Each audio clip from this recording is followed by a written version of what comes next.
Muito bem, nós estamos entrando a partir desse estudo no capítulo 6 da carta aos Romanos, e nós poderíamos dizer que estamos entrando na terceira parte, na terceira sessão que o apóstolo Paulo nos propõe através dessa carta. É sempre bom lembrar que Paulo escreve uma carta antecipando a sua ida a Roma, envia esta carta para que os irmãos de Roma pudessem conhecer o evangelho que ele pregava, a mensagem que ele anunciava, e a intenção de Paulo com isso é tirar alguns maus entendidos que que os crentes lá da igreja de Roma, especialmente os judeus, tinham a respeito dele, porque algumas notícias equivocadas estavam publicamente sendo divulgadas lá em Roma, e as pessoas tinham, digamos assim, o pé atrás com Paulo e com o seu apostolado. Então Paulo, ele decide se apresentar para esta igreja e apresentar o seu testemunho, a sua mensagem, aquilo que ele anunciava, aquilo que ele pregava. Um outro motivo pelo qual Paulo escreve é porque Paulo está também preparando aqueles irmãos para recebê-lo, porque a sua intenção era ir lá, passar um tempo com aquela igreja, ensinar e aprender juntamente com aquela comunidade e, junto com eles, pleitear um apoio para que ele pudesse levar o evangelho até a Espanha. E então ele precisa deixar muito claro para aqueles irmãos qual é este evangelho que ele chama de o evangelho de Deus, porque é a mensagem que o Senhor havia concedido a ele. Ele defende o seu apostolado como um chamado de Deus, não é uma decisão sua pessoal, mas ele foi comissionado para isso, e essa mensagem que ele pregava era uma mensagem poderosa de Deus, com o potencial de transformar o coração do homem. E então Paulo passa a descrever essa mensagem. Do capítulo 1 até metade do capítulo 3, nós temos a primeira parte em que Paulo começa apresentando o evangelho diante da necessidade desse evangelho para o nosso coração. Diferente de muitos pregadores do nosso tempo, da maneira como nós abordamos as pessoas do nosso tempo, e nós chegamos já apresentando o evangelho, mostrando aquilo que Cristo fez por nós, Paulo começa diferente. Paulo começa mostrando a necessidade que todos nós temos de um evangelho, de uma boa notícia, de uma boa nova de salvação, porque o nosso estado é um estado gravíssimo diante do Senhor. E ele usa esses 3 primeiros capítulos então da carta para mostrar que todos pecaram. Essa é o primeiro tratado de Paulo. No capítulo 1, 2 e 3, ele vai encerrar a todos numa condição de pecadores, tanto os pagãos quanto os judeus praticantes da religião, aqueles que eram adeptos de todas as tradições, de todos os cultos, aqueles que participavam dessa igreja, todos deveriam ter esta consciência que diante de Deus somos inculpáveis, ou porque negamos a sua revelação, que era o caso dos pagãos, negamos a existência de Deus, não o obedecemos, vivemos obstinadamente buscando ídolos neste mundo, ou sendo religiosos, conhecedores como os judeus eram das leis de Deus, vivem desobedecendo essas mesmas leis e julgando aqueles que não conhecem. De ambas as formas, todos estão condenados, porque a nossa vida foi completamente arruinada pelo pecado. E Paulo diz: quem viveu sem lei vai ser condenado sem lei, e quem viveu com lei vai ser condenado com a lei. Mas de tal forma, todos os homens, eles são pecadores e carecem da glória de Deus, porque todos pecaram e todos são indesculpáveis. Na segunda parte do capítulo 3, da segunda metade do capítulo 3, a partir do verso 21, até o final do capítulo 5, Paulo vai mostrar como que um Deus justo, ele é capaz de salvar pecadores injustos. E ele vai nos mostrar que Deus faz isso através de uma doação. Ele apresenta um sacrifício substitutivo para que nós fôssemos salvos mediante os méritos de outra pessoa. E essa pessoa é o próprio Senhor Jesus, o Cristo, Filho de Deus, o Santo Filho de Deus, justo, que nunca cometeu pecado. Ele vem até nós, ele assume o nosso lugar, ele obedece à lei, e ele sobe ao madeiro e paga a dívida que é nossa.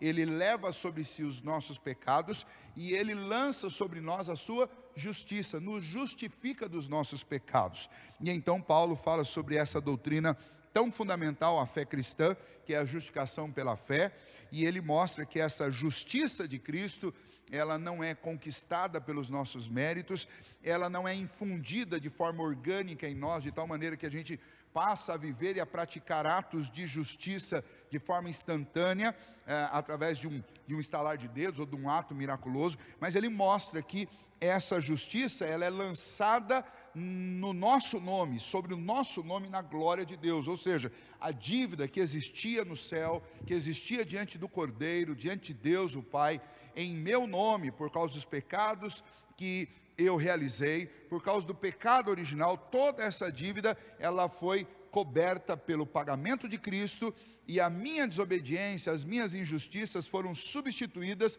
pela obediência à justiça de Cristo. Isso foi lançado na minha conta, e por causa disso, então, eu estou justificado, tenho paz com Deus, tenho através do meu interlocutor e o meu condutor, aquele que me leva até Deus, que é o Senhor Jesus, através dele eu tenho acesso a Deus, e isso tudo é adquirido através da fé. E ele usa especialmente o capítulo 4 para mostrar que Abraão foi justificado, por isso que Cristo fez, né? A promessa que Deus fez a Abraão. Abraão não viu esses fatos do nascimento, da vida, do evangelho pregado por Cristo, nem muito menos a sua crucificação. Abraão não viu, mas Abraão creu na promessa de que através de um descendente que Deus prometera dar a ele, viria aquele que haveria de salvar, e no qual as famílias seriam benditas, as famílias da terra seriam benditas através desse Salvador, deste Messias. Foi nessa promessa que Abraão creu. E então a justiça, essa justiça que é pela fé em Cristo Jesus, ela é uma justiça acessada única e exclusivamente através desta fé. Nós falamos um pouco sobre isso, linkando Romanos 4 a Efésios capítulo 2, mostrando que esta fé que nos capacita a acessar essa justificação, obra realizada por Cristo Jesus, é também um dom de Deus, é o Espírito Santo que semeia, planta essa fé em nosso coração. Então, de todas as formas possíveis, a salvação nossa, que é mediante essa justificação, ela é obra de Deus, é plano de Deus, é executada pelo Filho de Deus e é aplicada em nós pelo Espírito Santo, que nos dá fé para crer nisso que Cristo fez. Do lado da Trindade, esta obra é uma obra perfeita, realizada pelo próprio Deus, Pai, Filho e Espírito.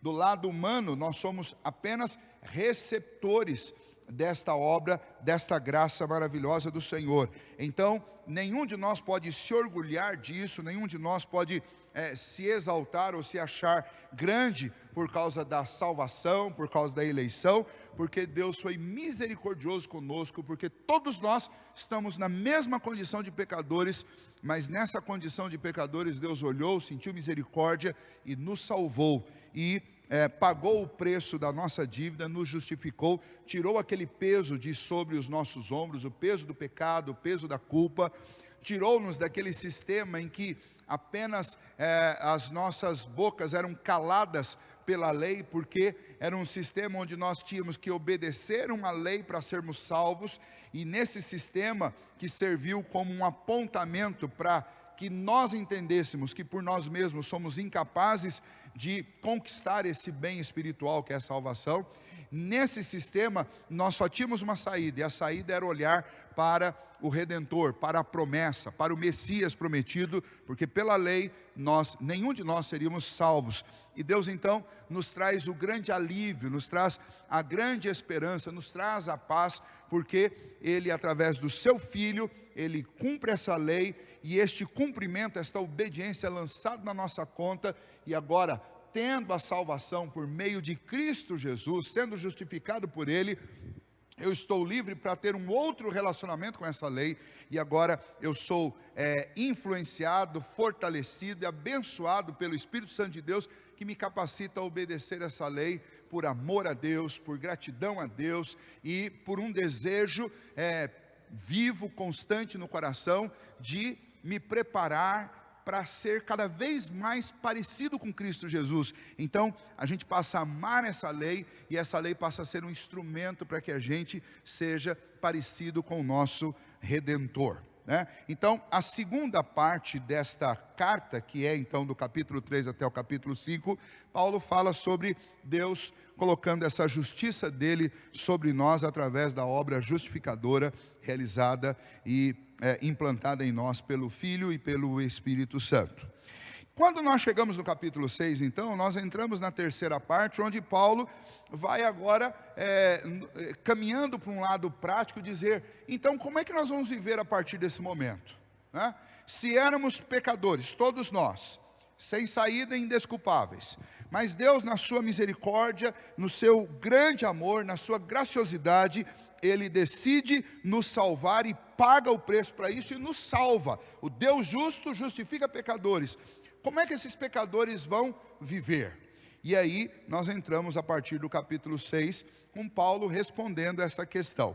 Para entendermos melhor essa resposta que ele dá, que é a resposta, mais uma vez, a um daqueles seus interlocutores, aqueles que o inquiriam, e obviamente isso daqui é tudo fruto da mente brilhante de Paulo, e a iluminação e inspiração do Espírito Santo de Deus, que Paulo escreve sempre imaginando uma plateia que o interpelaria, que o interrogaria por causa das suas afirmações, né?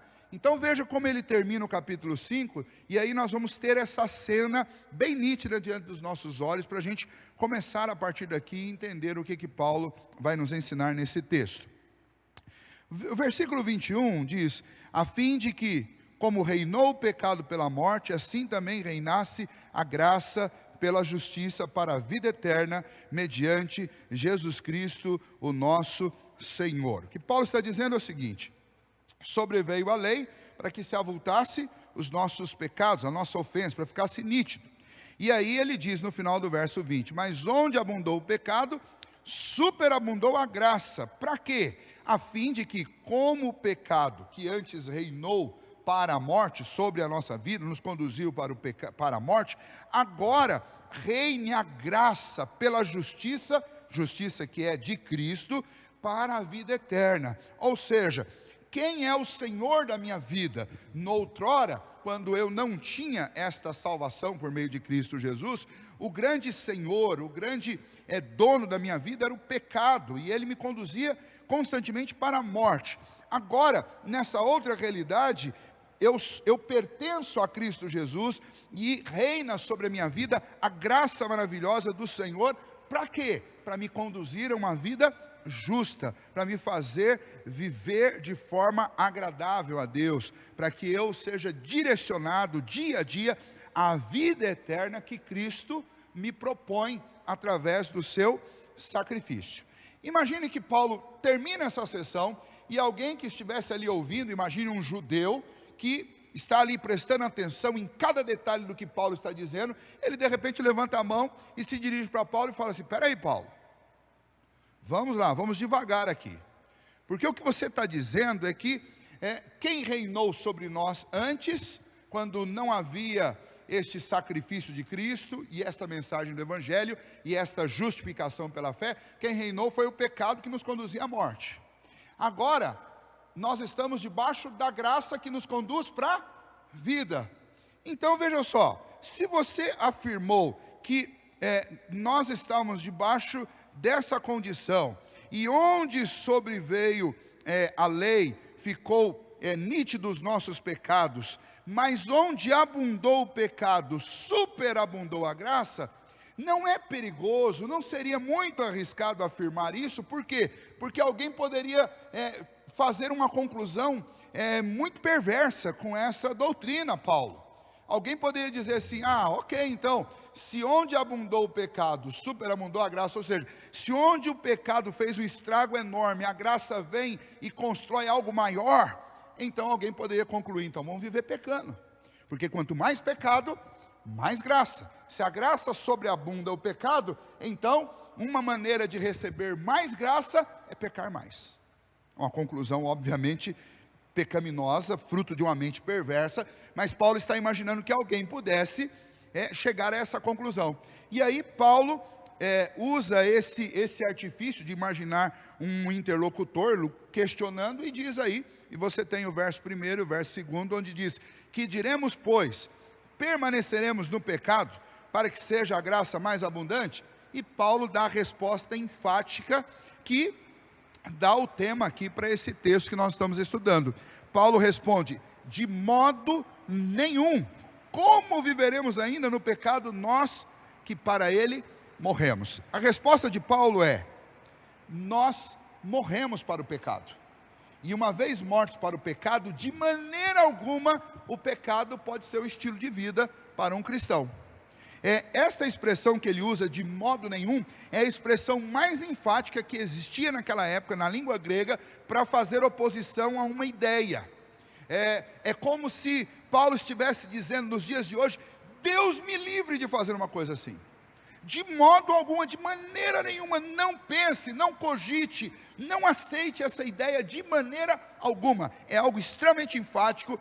E qual é essa ideia? A ideia de que nós podemos nos lançar no pecado na expectativa de receber mais graça. Portanto, nós chegamos ao ponto que é o tema desta terceira parte. Como viveremos? Nós viveremos um processo de santificação. Um processo de santificação começa a partir desse novo nascimento, a partir dessa regeneração produzida pelo Espírito Santo na conversão. E agora então nós inauguramos um momento novo na nossa vida, um momento em que nós vamos ingressar na escola da santificação, na escola da transformação, no momento em que Deus vai mudar a nossa perspectiva de como falar, de como pensar, de como agir, de como nos relacionar. Essa é a questão. Paulo não simplesmente nos notifica que somos pecadores, não nos dá somente a boa notícia da salvação mediante a justificação pela fé em Cristo Jesus, mas agora ele vai tratar um pouco sobre as nossas responsabilidades a partir do momento em que nós tomamos ciência dessa grandiosa salvação. Como é que nós vamos nos comportar? Vamos pecar mais ainda porque sabemos que estamos salvos pela graça, que estamos nas mãos do Redentor, que nada pode nos separar do amor de Deus em Cristo Jesus? Não, de maneira alguma, não vamos viver na prática do pecado, de modo nenhum. E aí, do verso 2 até o verso 5, Paulo vai dizer por quê. Por que um crente, por que alguém que foi justificado pela fé em Cristo Jesus, por que alguém que recebeu graciosamente essa salvação, que não é por méritos, mas é pelo sacrifício de Cristo, por que esta pessoa que está debaixo da graça, ela não pode viver na prática do pecado? Bom, vamos lá.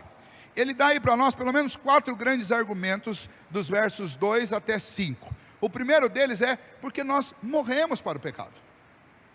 E a ideia que Paulo vai usar para nós é que, através do batismo, que é essa declaração pública da nossa fé, nós declaramos que estamos unidos a Cristo, porque o Espírito Santo nos convenceu da obra de Deus, nos convenceu da divindade de Cristo, nos convenceu do sacrifício de Cristo, nos convenceu dos nossos pecados. O Espírito Santo nos fez crer em Cristo Jesus, produziu arrependimento no nosso coração e fomos unidos a Cristo. E Paulo está dizendo: olha, se você foi unido a Cristo, então lembra o que aconteceu com o Senhor Jesus por causa dos nossos pecados.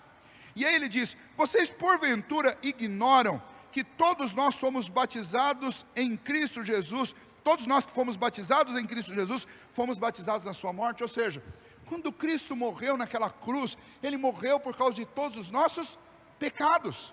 Ou seja, aonde o pecado reinou nos nossos corpos, esse pecado foi lançado substitutivamente sobre Cristo, e o resultado, o salário do pecado é a morte. Cristo morreu a nossa morte.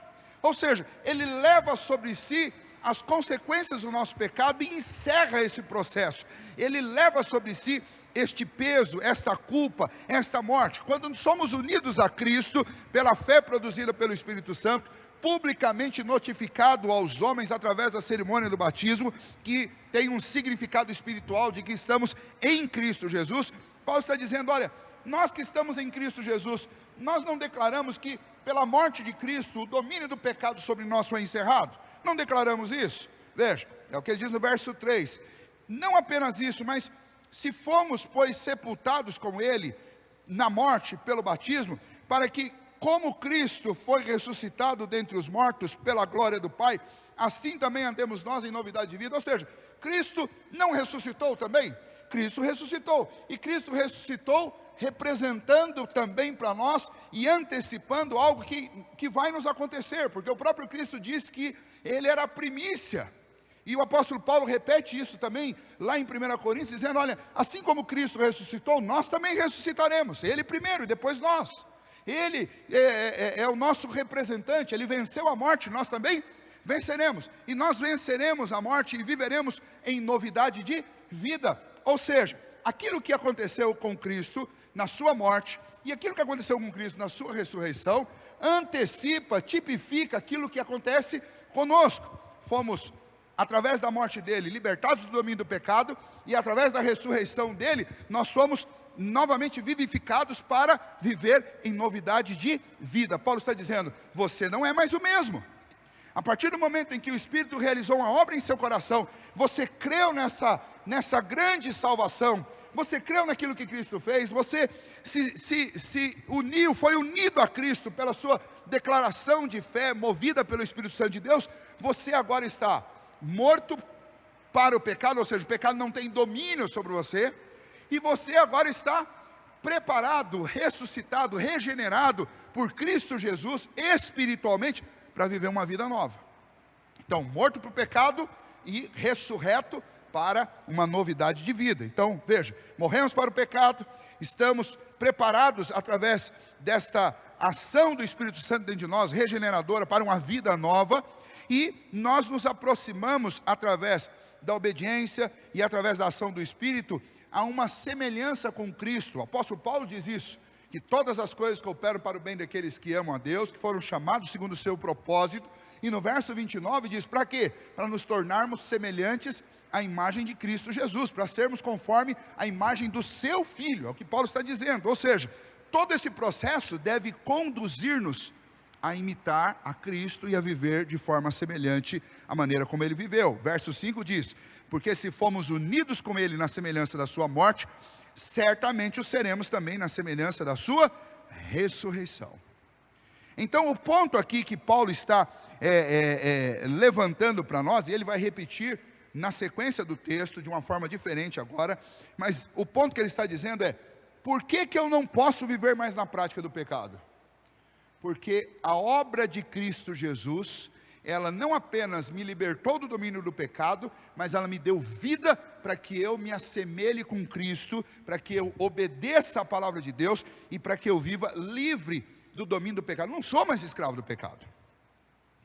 E esse é um ponto que nós temos grande dificuldade de entender, porque sempre houve na história da igreja dois extremos extremamente perigosos e que acabam agremiando a maioria dos cristãos, para não dizer todos.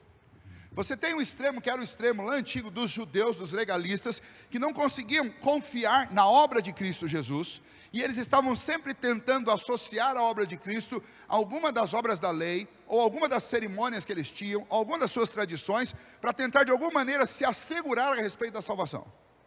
Esse era o extremo, é o extremo do legalista, que existe até hoje. Mas também você tinha o extremo do outro, né? Daquele que vivia de forma liberal e licenciosa, daquele que entendia aquilo que Paulo está combatendo desde o verso 1, eu vou viver no pecado para que seja mais abundante a graça sobre mim? De maneira alguma. Paulo está dizendo, você não é mais escravo do pecado, não faz o menor sentido Cristo ter realizado toda esta obra, o Espírito Santo vir habitar no nosso coração, nos dirigir em toda a verdade, e a gente viver 100% do tempo pecando. Não faz sentido.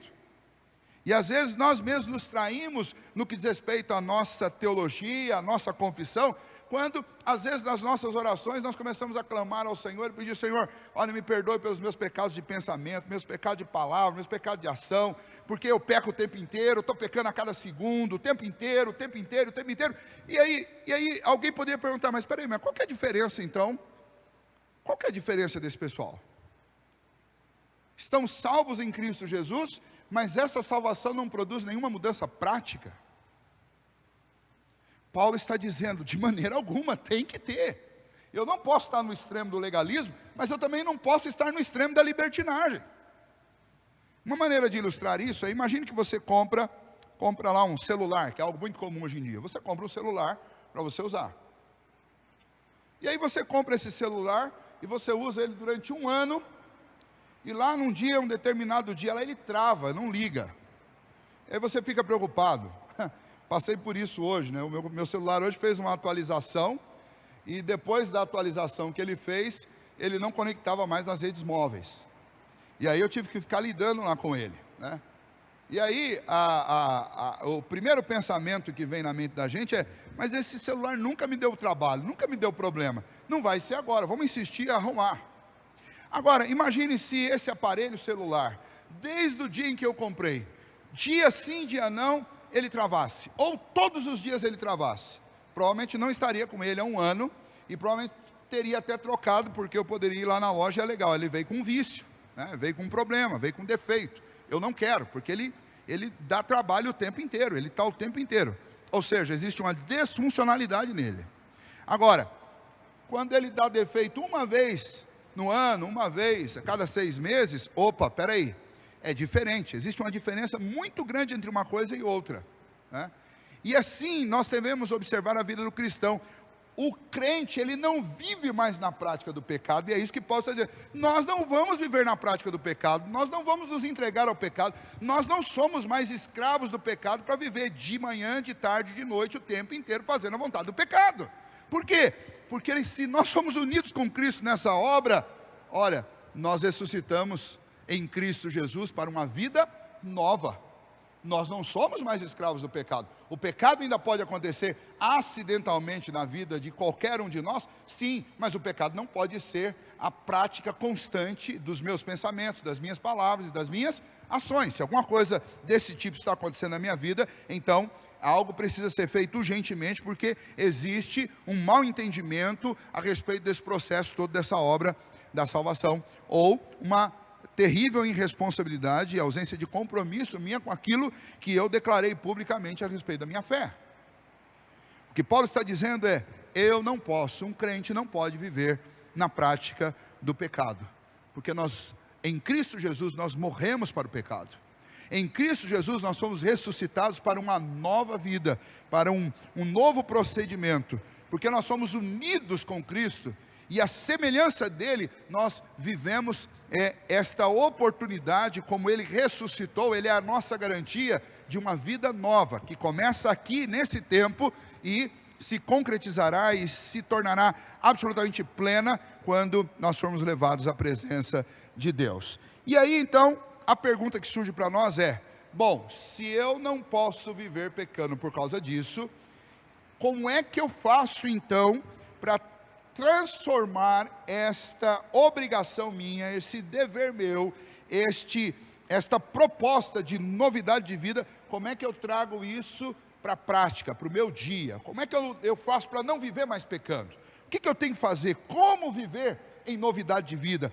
Como viver esse processo de santificação que Deus vai desenvolvendo na vida de cada um de nós, num tempo absolutamente diferente, porque cada um de nós tem um tempo diferente, mas tem que acontecer uma evolução, tem que acontecer um crescimento, tem que acontecer um processo de santificação na nossa vida. Eu não posso simplesmente ir lá e declarar, eu sou salvo pela graça, acabou, agora eu vou viver do jeito que eu quero, porque eu sei que o meu nome está escrito lá na glória, e quando Jesus voltar, Ele vai me levar, e ponto final. Não, eu preciso desejar, almejar, ser parecido com o meu mestre. Eu estou unido com Ele, eu não sou mais escravo do pecado, então agora eu quero viver em novidade de vida. Existe o Espírito de Deus dentro de mim que me impele a essa novidade de vida. Então, de forma prática, como é que eu posso dar passos significativos para essa novidade de vida? E aí nós vamos então para a segunda parte do texto, a partir do verso 6. Paulo, a partir do verso 6, ele vai nos dar 3 passos importantes para que eu viva esta novidade de vida. O passo fundamental, essencial, foi o passo que Deus deu quando Ele veio me acudir na minha miséria, no meu pecado. Ele me elegeu na eternidade, no tempo Ele veio e me chamou das trevas para a sua maravilhosa luz. o seu Filho veio e se entregou em meu lugar, me substituiu na cruz para me justificar dos meus pecados. O Espírito Santo, nesse dia que eu fui chamado das trevas, entrou no meu coração e me convenceu do meu pecado, me fez crer em Cristo Jesus e me inaugurou nessa nova vida, me deu essa oportunidade de viver novamente. E agora, faço o quê? Paulo diz, tem três verbos importantes na vida de alguém que foi justificado pela fé em Cristo Jesus. E eu vou citá-los aqui e vou explicar rapidamente cada um deles. O primeiro é saber, o segundo é considerar e o terceiro é oferecer. Simples, veja, são os verbos que estão aí no texto. Verso 6 diz, sabendo isso, ou seja, tome conhecimento disso, tenha convicção disso, saiba disso, compreenda isso, que foi crucificado com ele, ou seja, com Cristo, nosso velho homem, ou seja, a nossa velha natureza, escrava do pecado, foi crucificado com Cristo, para que o corpo do pecado seja destruído. Essa ideia do corpo do pecado, é uma ideia extraída lá do contexto dos gregos, e especialmente naquela cultura lá do primeiro século, é a ideia de um peso morto que você carrega.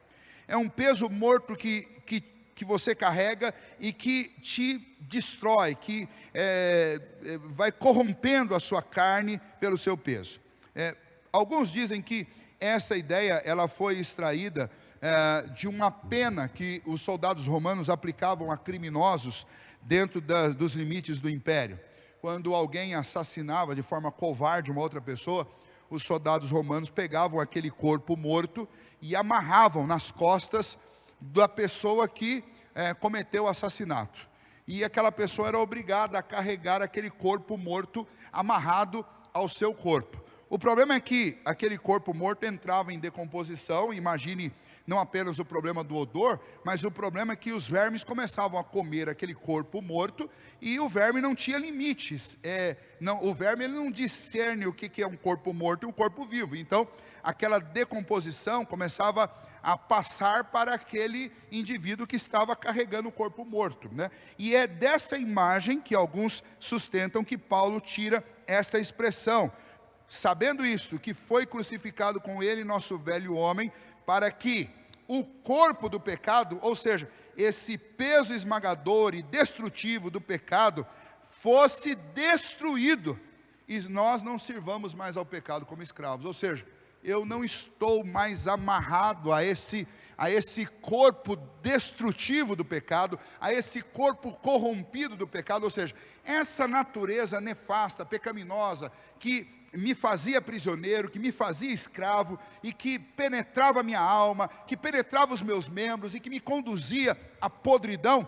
Quando Cristo foi crucificado no meu lugar, Ele levou sobre si isso, e Ele destruiu, Ele acabou com essas amarras, e Ele tirou esse corpo do pecado que estava amarrado em mim, e Ele me libertou. Então eu não estou mais jungido, associado, amarrado a um estado de decomposição.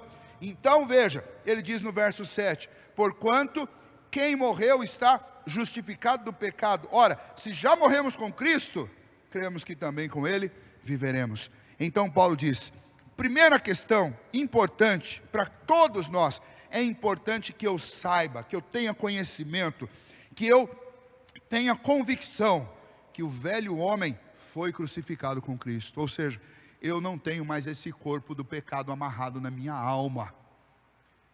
Existem resquícios dessa velha natureza que, vez por outra, tentam se levantar no nosso coração? Tem, claro que tem. Nós vivemos num mundo de muitas tentações, claro que vivemos, mas nós somos escravos dele? Somos escravos dessas tentações? Não somos. Deus veio habitar em nosso coração, colocando em nós o seu Espírito. O Espírito do Senhor está dentro de nós, e nós podemos clamar ao Espírito de Deus, nós podemos ler a palavra, nós podemos orar, nós podemos confiar em Deus, e Deus nos dará força para resistir às tentações. O apóstolo Pedro diz, resisti ao diabo e ele fugirá de vós. Resistam, E por que ele diz resistir? Porque Deus nos habilitou a resistir. Nós não somos mais escravos do pecado. Nós não estamos mais amarrados a essa natureza pecaminosa, mas nós temos uma nova natureza dentro de nós. Aquele velho homem, aquele corpo do pecado foi crucificado com Cristo. Foi isso que Cristo fez lá, Ele levou sobre si esse nosso pecado. Portanto, nós não servimos mais ao pecado como escravos. Nós temos uma nova natureza, nós temos o Espírito Santo dentro de nós. É exatamente por desconhecer, por não saber tudo o que nós temos nessa obra da redenção, que muitas vezes nós vivemos uma vida miseravelmente pecadora, sendo humilhados e muitas vezes envergonhados diante de Deus por causa do pecado. Por quê? Porque nós não fazemos o que Paulo está dizendo aqui, sabendo, ou seja, tome conhecimento. Tome conhecimento. Por que o crente tem que ler a Bíblia? Porque a gente precisa saber o que veio nesse pacote da redenção, o que faz parte dessa salvação. Se eu não sei o que faz parte dessa salvação, eu estou, infelizmente, fadado a cometer erros que são erros primários e a não desfrutar de bênçãos que já foram dadas a mim pelo Senhor. Aí vivemos muitas vezes uma vida miserável, tão somente porque não conhecemos as doutrinas, porque não conhecemos a palavra, porque não conhecemos esta grandiosa salvação que Deus nos deu. Você não é escravo do pecado. Você não tem que, olha, eu não consigo, pastor, tem uma coisa que eu não consigo me libertar dela. Você não consegue, mas o Espírito de Deus que habita em você tem poder para te libertar dela. Será que existe alguma coisa mais poderosa do que o próprio Deus? Não existe. E Deus está dentro de você. O Espírito Santo habita em nós, somos templo do Espírito Santo de Deus. Você que é convertido em Cristo Jesus, você não precisa viver assolapado pelo pecado, por sentimento de culpa, pela vergonha do pecado, porque em Cristo Jesus você pode ser vitorioso. Volta e meia a gente recebe aquelas figurinhas lá pelas redes sociais, de memes, e tem um que é recorrente, eu vejo sempre.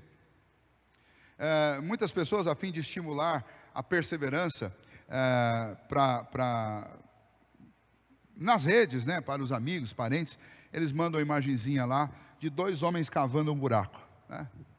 E aí tem um que cavou um pouquinho mais fundo e achou lá uma meia dúzia de pedras de diamante.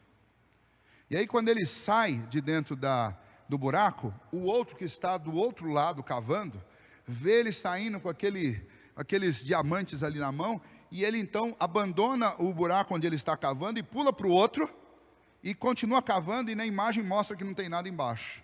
E no buraco onde ele estava anteriormente, tem um diamante 10 vezes maior, que estava ali um pouquinho, faltando um pouquinho para ele atingir, mas ele ficou pulando de buraco em buraco, foi saindo dali, correndo atrás daquilo que estava lá na outra escavação, e perdeu aquilo que estava ali diante dele. Graças a Deus nós não temos como perder a obra de Cristo, mas muitas vezes nós vivemos empobrecidos na nossa fé, por não cavar mais fundo, por não conhecer, por não estudar, por não pesquisar mais a palavra de Deus, por não entender aquilo que está sendo dito. Deus nos deu presentes preciosos, Deus nos deu convicções valiosas e poderosas para mudar a nossa vida, mas a gente simplesmente vive sobre um tesouro que a gente não conhece.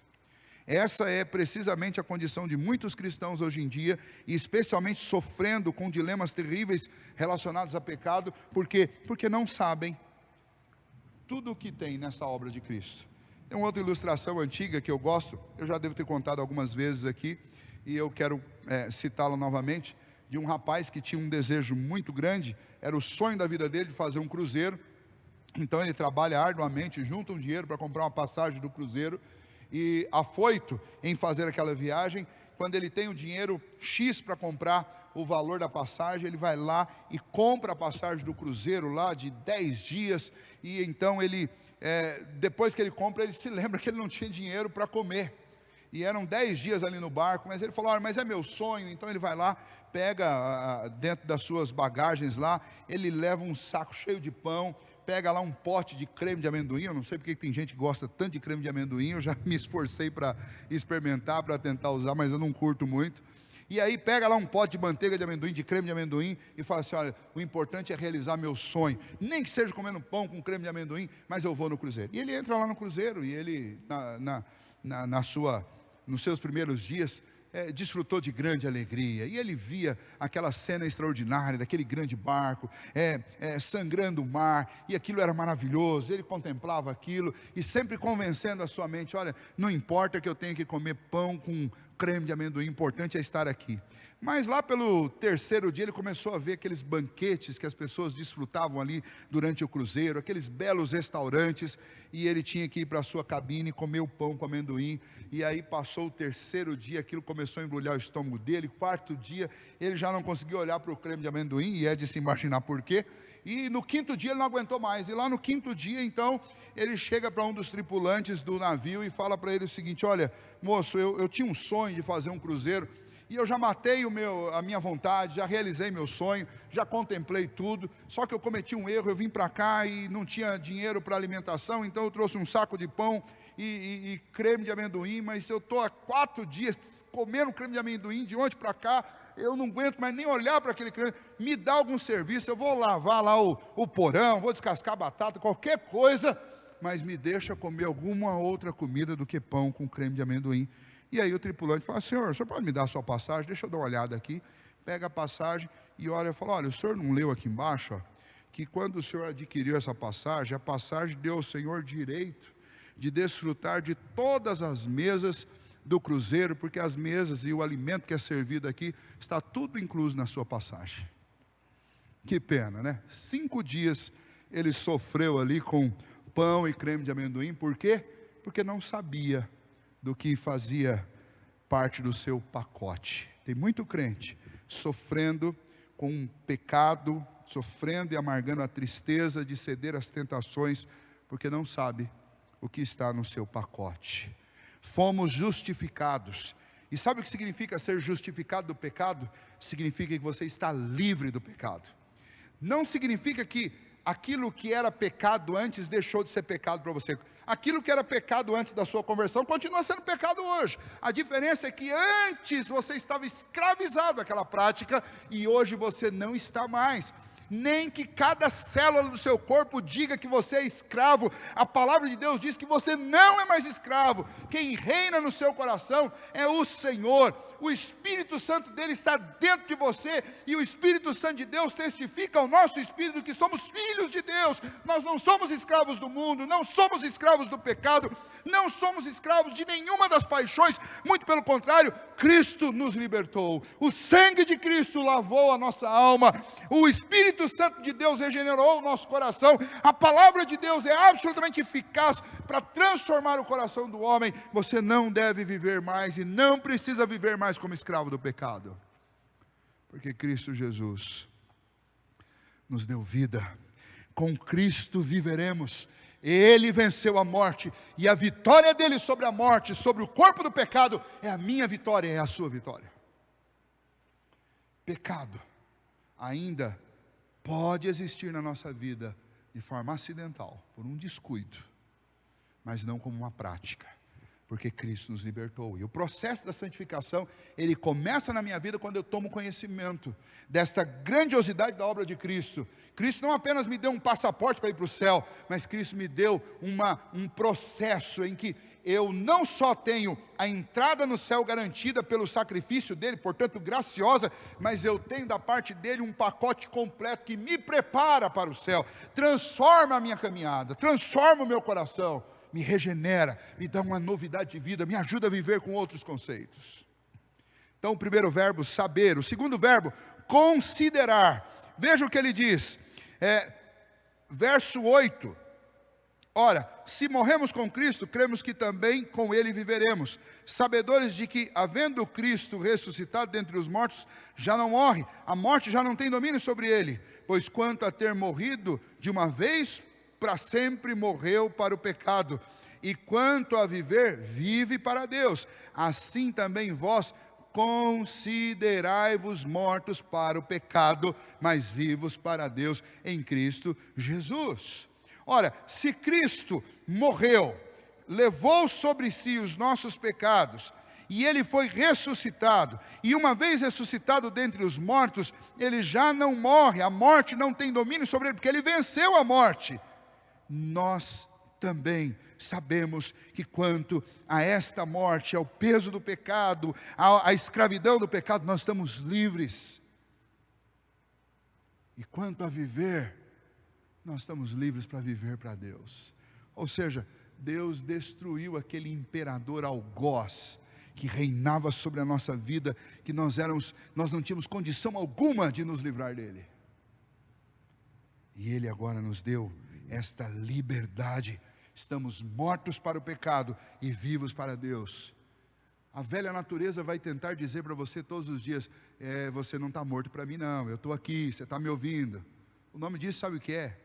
Tentação. Mas ser tentado não é a mesma coisa de cometer pecado. O pecado ele se consolida quando nós cedemos à tentação. Lembra de Tiago contando como é que o pecado acontece? Quando as coisas que nós cobiçamos, nós nos encontramos com elas. E aí nós cedemos a essa sedução da cobiça. E aí nós pecamos, e o pecado, e aí nós nos unimos àquilo que cobiçamos, e essa cobiça dá luz ao pecado, e o pecado à morte. Agora Paulo está dizendo o seguinte: mas vocês estão mortos para o pecado. O pecado não tem mais poder sobre vocês. Nós gostamos sempre de ler Efésios capítulo 2, que fala que nós estávamos mortos nos nossos delitos e pecados.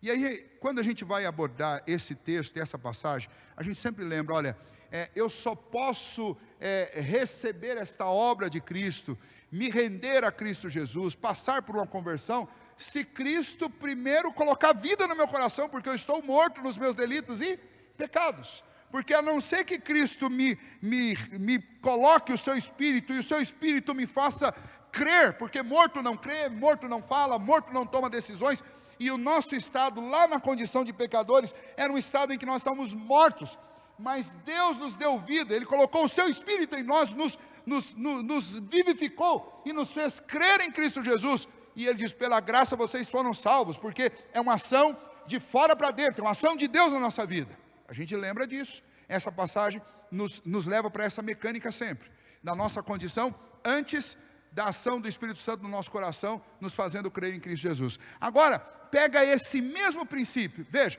se o morto não pode fazer nada, lá atrás eu estava morto para Deus, estava morto nos meus delitos e pecados, foi preciso que Deus viesse e colocasse vida em mim para que eu cresça no seu Filho. Agora Paulo está dizendo o seguinte: nós agora estamos mortos para o pecado, ou seja, a não ser que uma força externa nos vivifique para o pecado, o que é impossível, porque o único que pode fazer isso é Deus, o pecado não tem poder sobre você, não tem pecado, não tem poder sobre nós. Veja, o quanto uma tentação é poderosa dentro de um cemitério. Vamos imaginar? Nós vivemos numa sociedade que transforma a mulher em objeto, infelizmente. Uma sociedade fútil, uma sociedade imoral, e uma sociedade que tem prazer na imoralidade. Agora, faria algum sentido, dentro da lógica perversa do mundo, tentar homens que estão a 7 palmos para baixo do chão, no cemitério? Não faz sentido. Por quê? Porque você pode pegar a mulher mais linda do mundo e pode colocá-la mal vestida diante daquelas covas, que não vai acontecer absolutamente nada. Estou usando um exemplo aqui que é um exemplo do cotidiano. E é esta imagem, este exemplo que Paulo está usando. Ora, como é que você vai viver na prática do pecado? Isso não tem mais chance, não dá para isso acontecer. Por quê? Porque nós estamos mortos para o pecado. O pecado não tem domínio mais sobre você. Em relação ao pecado, você está morto. Assim como você estava, quando estava no pecado, morto para as coisas de Deus, mas Deus foi lá e infundiu vida em você, te ressuscitou, agora você está morto para o pecado. O pecado não tem domínio, ele não é mais o seu algoz, ele não reina mais em você. Portanto, não ofereça os seus membros ao pecado, como se você ainda dependesse, como se você ainda estivesse subjugado pelo pecado. Você não está mais. Então veja bem, um crente pode ser tentado 24 horas por dia? Pode, dependendo do ambiente onde ele viver, ele vai ser tentado. Agora, significa que ele vai pecar 24 horas por dia? Não, porque ele não é mais escravo do pecado. Aliás, ele está morto para o pecado. Nós temos histórias sobre isso com os nossos pais da igreja, e ouvindo inclusive sobre esta passagem, um pregador que eu gosto muito, ele lembrou da história de Agostinho, e Agostinho dizia o seguinte, aliás, a história de Agostinho conta que Agostinho foi um jovem, apesar de ser criado por uma mãe crente, ele teve ao longo da sua mocidade, da sua juventude, uma vida pregressa, uma vida imoral, e ele se envolvia com muitas mulheres e cometia muitos pecados, mas houve um dia em que Deus tocou o coração de Agostinho, converteu o coração dele, e depois disso Agostinho foi preparado para o ministério, ele estudou, e chegou um momento em que ele iria ser ordenado pastor, ia se tornar, como se tornou, o bispo de Hipônia. E aí, quando estava nas vésperas disso, quando ele estava se preparando, num determinado dia, ele estava indo para a igreja, e no caminho que ele estava indo para a igreja, uma daquelas mulheres com quem ele tinha estado na sua vida pregressa o reconheceu. E aí ela começou a andar atrás dele, e ele percebeu que ela estava vindo atrás dele, ele acelerou o passo, ele não queria ter contato com ela, e ela acelerou mais o passo, e ele começou a fugir dela, até que em um certo momento ela gritou: "Ei, Agostinho, sou eu!" E Agostinho virou para trás e disse: mas não sou eu,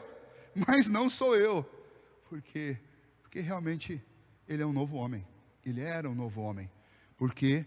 Porque quanto ao pecado, ele morreu para o pecado, e quanto a viver, ele vive para Deus. É novidade de vida, é um novo homem.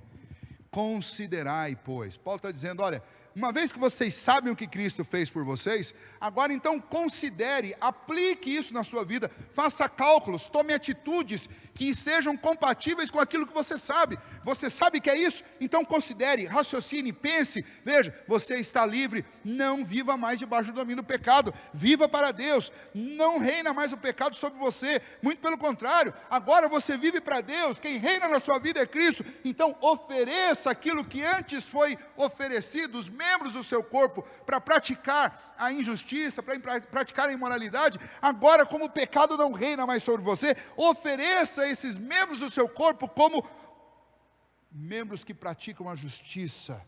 Pratique a justiça, faça o que é reto, o que é correto. Deus nos capacita para isso. E o último verbo que vai aparecer aí, aparece primeiro na forma negativa e depois na forma positiva. No verso 13 diz: não ofereçais cada um os membros do seu corpo ao pecado, como instrumentos de iniquidade, mas oferecei-vos a Deus como ressurretos dentre os mortos, e os vossos membros a Deus como instrumentos de justiça.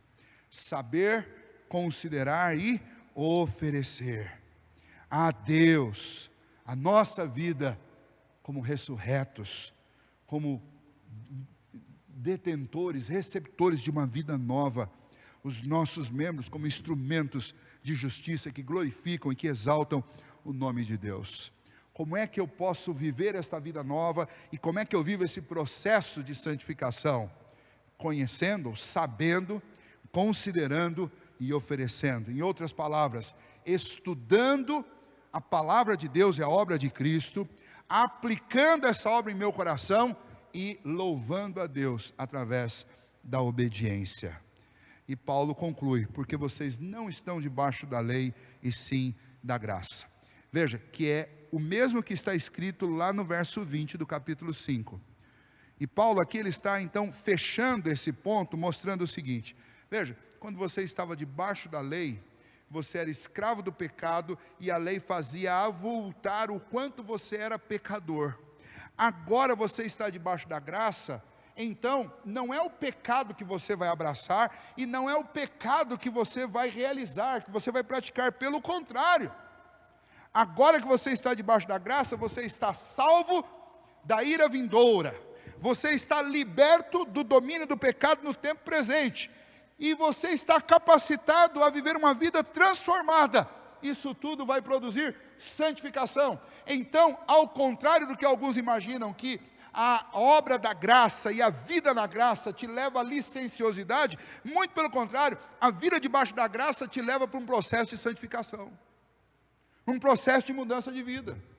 Quem quer viver debaixo da graça, pecando, é sem vergonha, desculpa o termo. É sem vergonha. E por quê? E por que esse termo? Porque é aquela pessoa que faz aquele cálculo do filho cara de pau. É o filho cara de pau. É o filho que confia tanto no amor do pai, que desobedece deliberadamente, contando que o pai vai perdoar depois. Eu devo sim confiar no amor do pai, mas eu devo também honrar o amor do pai. E eu devo também me dedicar para demonstrar as transformações que o amor do pai produz na minha vida. Essa história de crente usar a graça para viver o tempo inteiro